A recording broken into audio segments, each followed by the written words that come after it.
Singesikhathi kumele nje ubonge, ngacela ubonge nje ubonge. Namhlanje sizokhulisa ingane kamfowethu lo ngemlemayo uBhubhoyi ongasekho emhlabeni. Intombazane endala sibusisiwe. Namawele-ke alama sibusisiwe ekuthobekile nothobeka. So bamolisa ukuthi sebekhulile manje.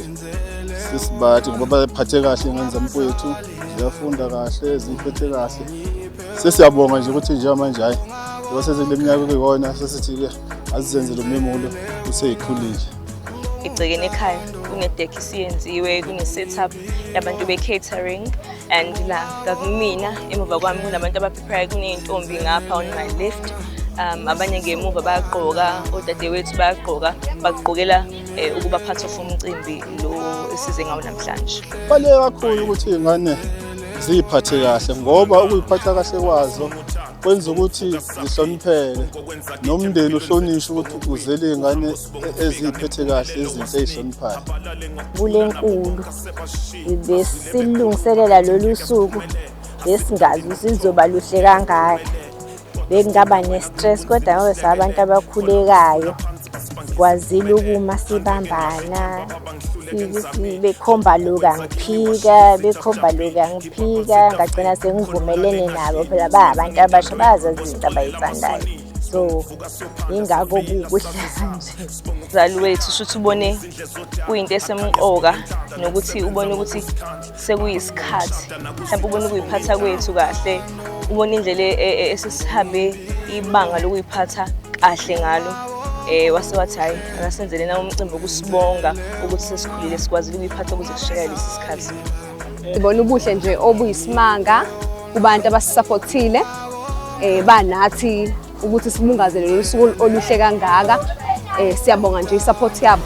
Ngithi nje abaqhubeke nokuhlonipha, bayithobe, bayithande, bathande nabanye abantu, bayazi inhloso nenjongo yokuyiphatha kahle ukuthi iyini.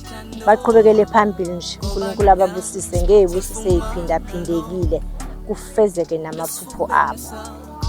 Lolu suku imessage engifisa ukuyinika odadewethu ukuthi abafocuse, bayiphathe kahle, bayibeke bona kuqala, bayithande.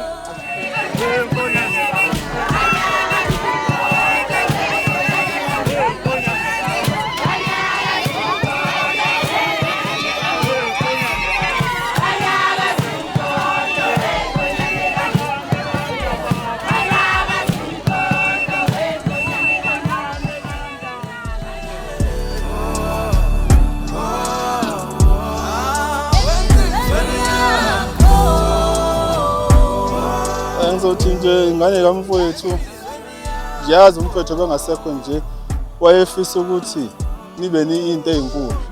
Njengamanje wasenikhulile nje sengicela ukuthi nifeze izifiso kamfowethu.